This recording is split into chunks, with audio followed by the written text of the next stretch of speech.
সুপ্রভাত বন্ধুরা, আজ হলো 17 সেপ্টেম্বর বুধবার। আজকের সকালের অসম তথা সমগ্র বরাক উপত্যকার বিশেষ বিশেষ খবরগুলি হলো: যোরহাটের রাস্তায় বিক্ষোভে ফেটে পড়লেন হাজার হাজার লোক। মুখ্যমন্ত্রী হিমন্ত বিশ্ব শর্মা মিথ্যাবাদী, কেন্দ্রীয় সরকার গবেগ। বিভিন্ন স্লোগান তুলে যোরহাটের রাস্তায় বিক্ষোভে হাজার হাজার লোক। ডিব্রুগড়, তিনসুকিয়া, ধুবড়ির পর এবার মূলত 6 জনগোষ্ঠীর জনজাতিকরণের দাবিতে যোরহাটের রাস্তায় বিক্ষোভে ফেটে পড়ল মানুষ। হাতে হাতে মশাল নিয়ে মঙ্গলবার রাতে ঐতিহাসিক রাজমাও পুকুর পাড়ে নেমে আসেন অগণিত মানুষ।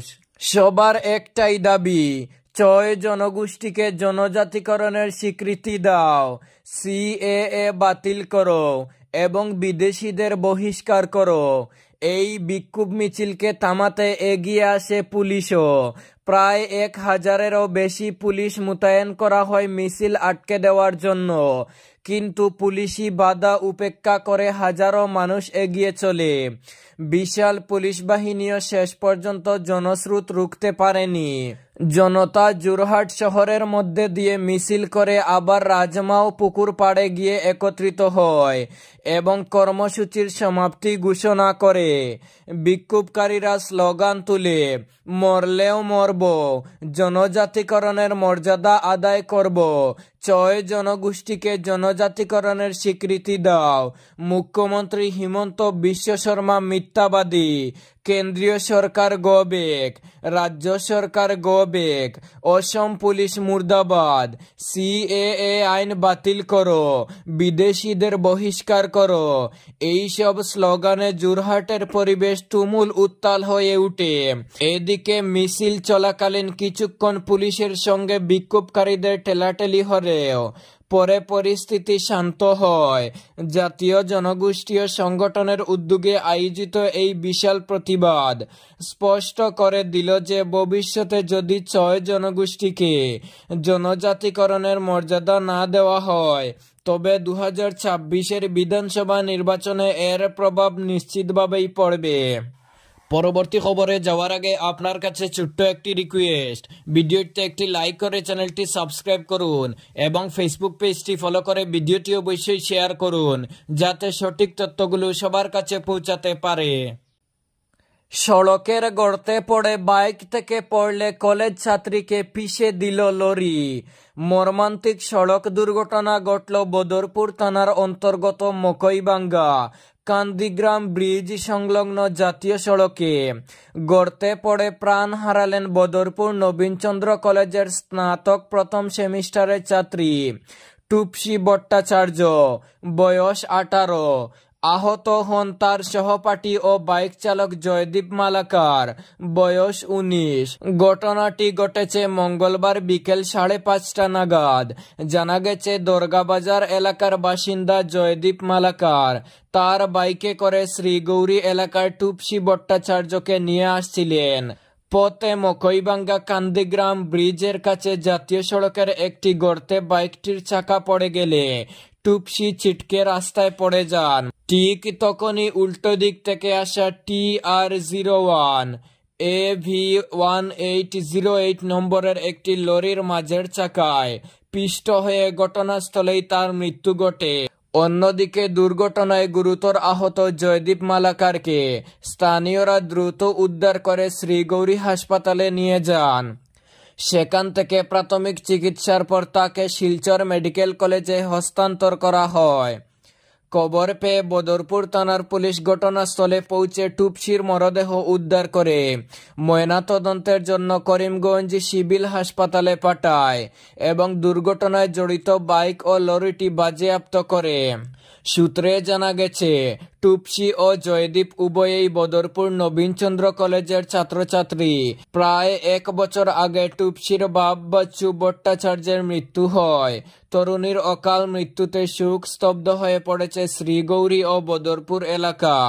স্থানীয়দের অভিযোগ, জাতীয় সড়কে নিম্নমানের কাজের ফলে নির্মাণের মাত্র 2 মাসের মধ্যেই বিভিন্ন স্থানে গর্ত তৈরি হয়েছে, যা একাধিক দুর্ঘটনার কারণ হয়ে দাঁড়াচ্ছে। প্রশাসন ও সংশ্লিষ্ট বিভাগের ভূমিকা নিয়েও উঠছে প্রশ্ন। এক বাসিন্দা বলেন, এটা জাতীয় সড়ক নয়, যেন গর্তের সারি। বারবার অভিযোগ জানালেও কর্তৃপক্ষ নীরব দর্শক হয়ে বসে আছে। টুপসির মৃত্যুতে গভীর শোক প্রকাশ করেছেন তার সহপাঠী, শিক্ষক শিক্ষিকা, আত্মীয় স্বজন এবং স্থানীয় বিশিষ্টজনেরা। পুরো এলাকা জুড়ে নেমে এসেছে শোকের ছায়া। ট্রেনের টিকিট কাটায় বড় নিয়ম রেলের, লাগবে আধার কার্ড। পুজোর আগে ট্রেনের টিকিট কাটায় বড় নিয়ম ভারতীয় রেলের। মঙ্গলবার সামনে এসেছে নয়া নিয়মের কথা। সাধারণ যাত্রীরা দীর্ঘদিন ধরে অনলাইন রিজার্ভ টিকিট বুকিংয়ের ক্ষেত্রে যেসব বিষয়ে অভিযোগ এবং ক্ষোভ প্রকাশ করেছেন, নয়া নিয়মে সমাধান হবে সেসব বিষয়ের। ভারতীয় রেলের তরফে জানানো হয়েছে, এবার টিকিট কাটতে গেলে প্রথম 15 মিনিট আধার কার্ড ব্যবহার বাধ্যতামূলক ব্যবহারকারীদের, অর্থাৎ টিকিট বুকিং শুরু হওয়ার প্রথম 15 মিনিট আধার কার্ড ছাড়া টিকিট কাটতে পারবেন না ব্যবহারকারীরা। জানা গিয়েছে, টিকিট বুকিংয়ে জালিয়াতি রুখতেই এই পদক্ষেপ গ্রহণ করেছে রেল। কারণ হিসেবে জানা যাচ্ছে, বর্তমানে ট্রেনের টিকিট কাটা শুরু হওয়ার সঙ্গেই অনুমোদিত এজেন্টদের দ্বারা স্বয়ংক্রিয় বুকিংয়ের সংখ্যা বৃদ্ধি পাওয়ায় নিয়মিত যাত্রীদের কাছে সীমিত বিকল্প থাকে। প্রাথমিক পর্যায়ে আধার যাচাই বাধ্যতামূলক হওয়ার ফলে কেবলমাত্র যাচাইকৃত ব্যবহারকারীরা তাৎক্ষণিকভাবে বুকিং অ্যাক্সেস করতে পারবেন। নয়া নিয়মে রেলের অধীনস্থ সংস্থা আইআরসিটিসির কিংবা কোনো অ্যাপের মাধ্যমে টিকিট বুকিংয়ের সময় প্রযোজ্য হবে এই নিয়ম। জানা গেছে, আগামী মাসের প্রথম দিন অর্থাৎ 1 অক্টোবর থেকে চালু হতে চলেছে টিকিট বুকিংয়ের নতুন নিয়ম। পুজোর মাঝেই চালু হচ্ছে নয়া নিয়ম। বন্যায় বিপর্যস্ত সপ্তগ্রাম, হাজার হাজার বিঘা কৃষিভূমি প্লাবিত। গত 2 দিনের প্রবল বৃষ্টিপাতের জেরে সৃষ্ট আকস্মিক বন্যায় দক্ষিণ ধলাইয়ের সপ্তগ্রাম জিপির 4টি গ্রাম জলমগ্ন হয়ে পড়েছে। পার্শ্ববর্তী রাজ্য মিজোরামের ভারী বৃষ্টিপাতের ফলে পাহাড়ি রুকনা নদী ফুলে কেঁপে ওঠায় জল পানিসাগর খাল দিয়ে উল্টো দিকে প্রবাহিত হয়ে এই ভয়াবহ বন্যা পরিস্থিতির সৃষ্টি হয়েছে। এর ফলে সপ্তগ্রাম, অর্জনপুর, লোকনাথপুর এবং ইসলামাবাদের হাজার হাজার বিঘা কৃষি জমি জলের নিচে তলিয়ে যাওয়ায় স্থানীয় কৃষকদের মাথায় হাত পড়েছে। দীর্ঘ পরিশ্রমের ফসল চোখের সামনে নষ্ট হতে দেখে কৃষকরা দিশাহারা। এই বন্যায় সবচেয়ে বেশি ক্ষতিগ্রস্ত হয়েছেন কৃষকরা। বহু কৃষকের সদ্য রোপণ করা ধানের চারা সম্পূর্ণভাবে নষ্ট হয়ে গেছে। বর্ষার শুরুতে নতুন করে ফসল ফলানোর যে স্বপ্ন তারা দেখেছিলেন, তা এক লহমায় ভেঙ্গে চুরমার হয়ে গেছে। স্থানীয় কৃষক করিম উদ্দিন বলেন, সারা বছরের খাবার এবং উপার্জনের একমাত্র উপায় এই কৃষিকাজ, কিন্তু চোখের সামনে যেভাবে সব ফসল নষ্ট হয়ে গেল, তাতে আমাদের ভবিষ্যৎ অন্ধকার। কিভাবে পরিবার চালাবো, কিভাবে আগামী মরশুমে আবার চাষ করব, তা ভেবে পাচ্ছি না। কৃষকদের অভিযোগ, তাদের মধ্যে প্রায় 99% এর কোনো কৃষি বীমা নেই। ফলে এই ফসল নষ্টের পর আর্থিক ক্ষতি পুষিয়ে নেওয়ার কোনো উপায় তাদের হাতে নেই। এমন পরিস্থিতিতে তারা চোখে সর্ষে ফুল দেখছেন। শুধু কৃষি জমি নয়, বন্যার জল বহু মানুষের বাড়িতেও ঢুকে পড়েছে। ঘরের ভেতর জল ঢুকে পড়ায় আসবাবপত্র নষ্ট হচ্ছে এবং খাদ্য সংকট দেখা দিয়েছে। বন্যার কারণে যাতায়াতের প্রধান রাস্তাগুলোও জলের নিচে তলিয়ে যাওয়ায় জনজীবন সম্পূর্ণভাবে স্তব্ধ হয়ে পড়েছে। বিশেষ করে স্কুল পড়ুয়াদের স্কুলে যাওয়া আসা সম্পূর্ণ বন্ধ হয়ে গেছে। বর্তমানে যেহেতু অনেক স্কুলে মূল্যায়ন চলছে, তাই এই পরিস্থিতিতে ছাত্রছাত্রীরা চরম অসুবিধার সম্মুখীন। অনেক অভিভাবক জানিয়েছেন বন্যার জলের কারণে তাদের সন্তানদের সময়মতো স্কুলে পৌঁছে দিতে পারছেন না। স্থানীয়দের অভিযোগ, এই ভয়াবহ পরিস্থিতিতেও এখন পর্যন্ত কোনো নির্বাচিত জনপ্রতিনিধি, এমনকি একজন স্থানীয় পঞ্চায়েত সদস্য থেকেও শুরু করে সাংসদ বা বিধায়ক তাদের খোঁজ নিতে আসেননি। কোনো সরকারি সাহায্য বা ত্রাণও তাদের কাছে পৌঁছায়নি। এমতাবস্থায় চরম দুর্দশার মধ্যে দিয়ে দিন কাটাচ্ছেন বন্যায় ক্ষতিগ্রস্ত পরিবারগুলো। সরকারের পক্ষ থেকে দ্রুত ত্রাণ ও সাহায্যের আবেদন জানিয়েছেন তারা। স্থানীয়রা চান সরকার যত দ্রুত সম্ভব এই অঞ্চলের পরিস্থিতি খতিয়ে দেখে ক্ষতিগ্রস্ত পরিবারগুলিকে আর্থিক সহায়তা এবং প্রয়োজনীয় ত্রাণ সামগ্রী সরবরাহ করুক। বিশেষ করে কৃষকদের ক্ষতিপূরণ দেওয়া হলে তারা কিছুটা হলেও এই পরিস্থিতি সামাল দিতে পারবেন। বিশ্বকর্মা পূজাকে ঘিরে সেজে উঠেছে শহরের বিভিন্ন এলাকা। প্রতি বছরের ন্যায় এবারও বিশ্বকর্মা পূজাকে ঘিরে প্রস্তুতি চূড়ান্ত পর্যায়ে এসে দাঁড়িয়েছে। আজ দেবশিল্পী বিশ্বকর্মার আরাধনায় বিলীন হবেন বরাক উপত্যকা সহ গ্রাম কাছাড়ের জনগণ। মঙ্গলবার সকাল থেকেই বাজারে ভিড় জমিয়ে পুজো আয়োজনের কেনাকাটায় মানুষকে ব্যস্ত সময় কাটাতে দেখা গেছে। এদিকে কিছুদিনের ধারা বর্ষণে বরাক নদীর জল বিপদসীমা অতিক্রম করেছে এবং আগামী কিছুদিন জেলায় ভারী বৃষ্টিপাত হওয়ারও সম্ভাবনা রয়েছে। এই পরিস্থিতিতে বন্যা পরিস্থিতির আশঙ্কাকে পেছনে ফেলে মানুষ আনন্দ মুখর পরিবেশে বিশ্বকর্মা পূজা আয়োজনের প্রস্তুতি করছে। শিলচর শহরের কথা বলতে গেলে স্থানীয় প্রতিমা নির্মাতারাও ভব্য মূর্তি নির্মাণ করে বাজারে পসরা সাজিয়ে বসেছে। বিভিন্ন সংগঠন ও পূজা কমিটির সঙ্গে পাল্লা দিয়ে বিভিন্ন ব্যবসায়িক প্রতিষ্ঠানের কর্মকর্তারাও দেবশিল্পী বিশ্বকর্মার মূর্তি ক্রয় করে মণ্ডপে নিয়ে যাচ্ছেন। শুধু তাই নয়, ফল ও মিষ্টির দোকানেও মানুষকে উৎসাহের সঙ্গে ভিড় জমিয়ে কেনাকাটা করতে দেখা গেছে।